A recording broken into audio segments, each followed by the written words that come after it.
Durga Lakshmi video call ஜோதிடம். எந்த பிரச்சனையாக இருந்தாலும் வீடியோ கால் மூலமாக சரி செய்யப்படும். அனைத்து பிரச்சனைகளுக்கும் 11 நாளில் தீர்வு. வணக்கம். மீண்டும் மற்றும் ஒரு இன்றைய பதிவு நிகழ்ச்சியினூடாக சந்தித்திருக்கின்றோம்.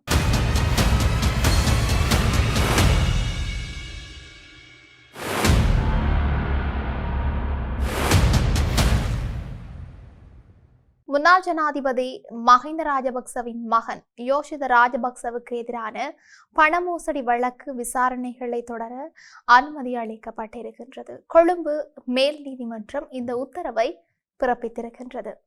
பண மோசடி தடுப்புச் சட்டத்தின் கீழ் தாக்கல் செய்யப்பட்ட குற்றச்சாட்டுகள் குறித்து இன்று கொழும்பு மேல் நீதிமன்றத்தில் விசாரணை ஆரம்பிக்கப்பட்டிருக்கிறது. இதன்போது தாம் குற்றமற்றவர் என்று யோஷித ராஜபக்ச நீதிமன்ற கூண்டிலிருந்து தெரிவித்திருக்கிறார். முன்னதாக இந்த வழக்கில் சுமத்தப்பட்டிருக்கிற சதித்திட்டம் என்ற குற்றச்சாட்டை தொடர்ந்து முன்னெடுத்து செல்ல முடியாது என்று தெரிவித்து பிரதிவாதி தரப்பு முன்வைத்த ஆரம்பகட்ட ஆட்சேபனையை மேல் நீதிமன்ற நீதவான் உதேஷ் ரணதுங்க நிராகரித்திருந்தார். தொடர்ச்சியாக அந்த ஆட்சேபனைக்கு அடிப்படை ஆதாரங்கள் இல்லை என்று தீர்ப்பளித்த நீதவான் குற்றப்பத்திரிகையை தொடர்ந்து முன்னெடுத்து செல்ல அனுமதி வழங்கியிருந்தமையும் குறிப்பிடத்தக்கது. இதனைத் தொடர்ந்து பகிரங்க நீதிமன்றத்தில் குற்றப்பத்திரிகை வாசித்து காட்டப்பட்ட பின்னர் யோஷித ராஜபக்ச தாம் குற்றமற்றவர் என்று பதிலளித்திருக்கின்றார். பண மோசடி குற்றச்சாட்டுகள் தொடர்பான இந்த வழக்கு இனிவரும் நாட்களில் மேல் நீதிமன்றத்தின் அதிகார வரம்பிற்குள் தொடர்ச்சியாக விசாரணைக்கு எடுத்துக்கொள்ளப்பட இருக்கின்றமையும் இங்கு குறிப்பிடத்தக்க ஒரு விடயமாகவே இருக்கின்றது. தொடர்ச்சியாக ஒரு நாடு வளர்ச்சியடைய வேண்டுமானால் அந்த நாட்டில் சமூகம் நெறிமுறைகளை பின்பற்றும் நாகரிகம் மிக்க, நல்லொழுக்கம் மிக்க, சௌபாக்கியம் மிக்கதாக அமைந்து காணப்பட வேண்டும். நல்லொழுக்கம் இருக்கின்ற நேரிய உயரிய சமூக விழுமியங்களை கட்டியெழுப்புவதில் மகா சங்கத்தினர் மகத்தான பங்களிப்பை ஆற்றி வருகின்றார்கள் என்று எதிர்க்கட்சி தலைவர் தெரிவித்திருக்கின்றமை இங்கு குறிப்பிடத்தக்க ஒரு விடயமாக இருக்கின்றது.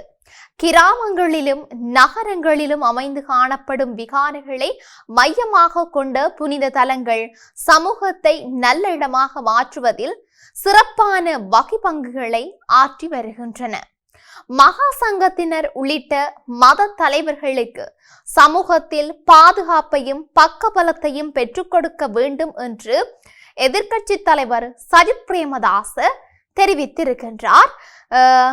ஆனமடுவ பரமஹந்த ரஜமகா விகாரையின் விகாராதிபதி சங்கைக்குரிய ஆனமடுவ தர்மகீர்த்தி ஸ்ரீ பஞ்ஞானந்த ஞானானந்த தேரர் அவர்களுக்கு மகா நிகாய மல்வத்து மகாவிகாரை பிரிவின் ராஜவன்னி குமாரவன்னி இரு பிரிவுகளினதும் பிரதம சங்கநாயகர் பதவிக்கான பத்திரங்களை கையளிக்கும் விழாவில் இன்று கலந்து கொண்டு உரையாற்றும் போதுதான் எதிர்க்கட்சி தலைவர் சஜித் பிரேமதாச இவ்வாறு தெரிவித்திருக்கின்றார். கடந்த சில ஆண்டுகளில் நாடாக நாம் பல துயர் நிறைந்த சம்பவங்களை எதிர்கொண்டோம். உயிர்த்த ஞாயிறு தாக்குதல் தொடக்கம் மத்திய கிழக்கு யுத்தம் வரை பல துயரங்களால் ஒட்டுமொத்த நாட்டு மக்களும் பன்முக பிரச்சனைகளை எதிர்கொண்டு அதிக மன அழுத்தத்திற்கும் அமைதியின்மைக்கும் தூக்கத்திற்கும் வருத்தத்துக்கும் ஆளாகி இருந்தார்கள். இத்தகைய சந்தர்ப்பத்தில் மக்களுக்கு செவிசாய்ப்பதும் அனுதாபம் காட்டுவதும் மனித இனத்தை காப்பதற்கும் மனித நேயத்துடன் நடந்து கொள்ள வேண்டும் என்று எதிர்க்கட்சி தலைவர் தெரிவித்திருக்கின்றார். லட்சக்கணக்கான மக்கள் ஏழ்மை நிலையை எதிர்கொண்டு வருகின்றார்கள். இந்த சிக்கல்களுக்கும் பிரச்சனைகளுக்கும் தீர்வுகளை பெற்றுக் கொடுக்க வேண்டும். இந்த தீர்வுகளை பெற்றுக் கொடுப்பதில் விகாரைகள் அடங்கலான மத வழிபாட்டு தலங்கள் மகத்தான பங்களிப்பை நல்கி வருவதனால் அந்த பணியை தொடர்ந்து இடைவிடாமல் முன்னெடுக்க வேண்டும் என்று எதிர்க்கட்சி தலைவர் இங்கு மேலும் தெரிவித்திருந்தமை குறிப்பிடத்தக்கது. இவையொரு புறம் இருக்க, சீனாவுக்கு உத்தியோகபூர்வ விஜயம் மேற்கொண்ட அமெரிக்க ஜனாதிபதி டொனால்ட் ட்ரம்ப் அந்த நாட்டின் சொர்க்க கோவிலில் வைத்து இருதரப்பு விடயங்கள் குறித்து விவரித்திருக்கின்றார். ஷி ஜின்பிங்குடனான பேச்சுவார்த்தைகள் எப்படி நடந்தன என்று ஊடகவியலாளர்கள் எழுப்பிய கேள்விக்கு பதிலளித்த அவர் அவை சிறப்பானவை என்று கூறியிருக்கிறார்.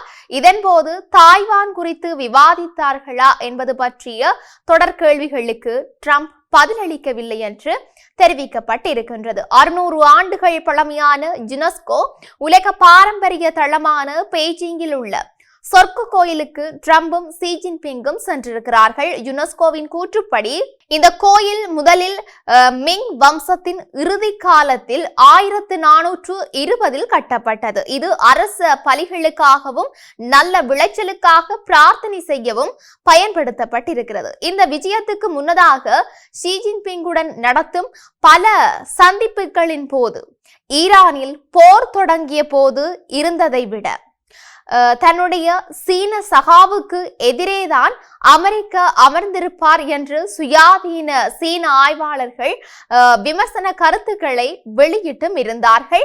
ஈரானில் நிலைமை இன்னும் தீர்க்கப்படாத நிலையில் போருக்கு முன்பு இருந்ததை விட ஒப்பீட்டளவில் பலவீனமான நிலையில் ட்ரம்ப் பேச்சுவார்த்தைக்கு வருகின்றார் என்றும் அவர்கள் கூறியிருந்தமை இங்கு குறிப்பிடத்தக்க ஒரு விடயமாகவே இருக்கின்றது. மேலும் அதிகரித்து வரும் எண்ணெய் விலைகள் உள்நாட்டில் அழுத்தத்தை மேலும் கூட்டுகின்றன என்றும் இதற்கிடையில் ஷி ஜின் தன்னுடைய நிலையை வலுப்படுத்தியுள்ளார் என்றும் அவர்கள் கூறியும் இருக்கின்றார்கள். இப்படி இருக்க நாட்டின் 2.5 மில்லியன் அமெரிக்க டாலர் மதிப்பிலான திரைசேரி கடன் திசை திருப்பல் விவகாரம் வெறும் தொழில்நுட்ப பிழை அல்ல என்று ஸ்ரீலங்கா பொதுஜன பெரமுன கட்சியின் தேசிய அமைப்பாளர் நாமல் ராஜபக்ச குற்றம் சாட்டி இருக்கிறார். இது 2024 ஆண்டின் 44 இலக்க பொதுநிதி மேலாண்மை சட்டத்தின் கீழ் பொதுநிதி பொறுப்புக்கூறல் குறித்து கடுமையான கேள்விகளை எழுப்புகின்றது என்று சுட்டிக்காட்டி இருக்கிறார்.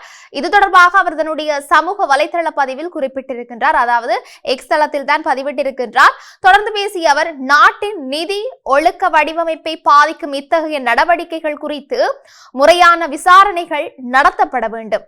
நிதி அமைச்சர் சட்டத்தின் 4 மற்றும் 28 பிரிவுகளின் கீழ் நிதி மேற்பார்வை மற்றும் செலவின் அங்கீகாரங்களுக்கு பொறுப்பானவர் என்றும் அதேபோல திரைசேரி செயலாளர் 5, 29 மற்றும் 36 பிரிவுகளின் கீழ் செயல்பட்டு கட்டுப்பாடுகள் மற்றும் கணினிமயமான பொதுநிதி அமைப்புகளின் பாதுகாப்பை உறுதி செய்ய வேண்டியவர். பொது நிதிகளை கையாளும் அமைப்பில் பாதுகாப்பு குறைபாடுகள் இருப்பதாக முன்பே எச்சரிக்கைகள் விடுக்கப்பட்டிருந்த போதிலும் அதே அமைப்பு தொடர்ந்து பயன்படுத்தப்பட்டிருந்தால் கொள்கை முடிவுகள் மற்றும் நிர்வாக செயலாக்கம் ஆகியவற்றை தனித்தனியாக பிரித்து பொறுப்பிலிருந்து விலக முடியாது. எனவே இரு தரப்பினரின் பொறுப்பும் விசாரணைக்கு உட்படுத்தப்பட வேண்டும் என்றும் இது நல்லாட்சி மற்றும் வெளிப்படைத்தன்மை தொடர்பாக அரசின் நிலைப்பாட்டை சோதிக்கும் முக்கிய விவகாரமாகும் என்றும் தெரிவிக்கப்பட்டிருக்கிறது. மேலும் பொது இடங்களில் வலியுறுத்தப்படும் அதே பொறுப்புக்கூறல் தரநிலைகள் ஒரு முறைப்பாடு அதிகாரப்பூர்வமாக முன்வைக்கப்பட்ட பின்னரும் விசாரணைகளில் பெயர்கள் வெளியாகும் சூழலிலும் சமமாக பயன்படுத்தப்படுமா என்பதே இங்கு எழும் முக்கிய கேள்வியாகும் என்று சொல்லியும் அவர் தெரிவித்தும் இருக்கின்றார். இப்படி இருக்க நாட்டில் இன்னும் என்னெல்லாம் நடக்கப் போகின்றது என்று நாங்களும் பொறுத்திருந்து பார்க்கலாம். மீண்டும் மற்றொரு பதிவினூடாக சந்திக்கலாம். வணக்கம்.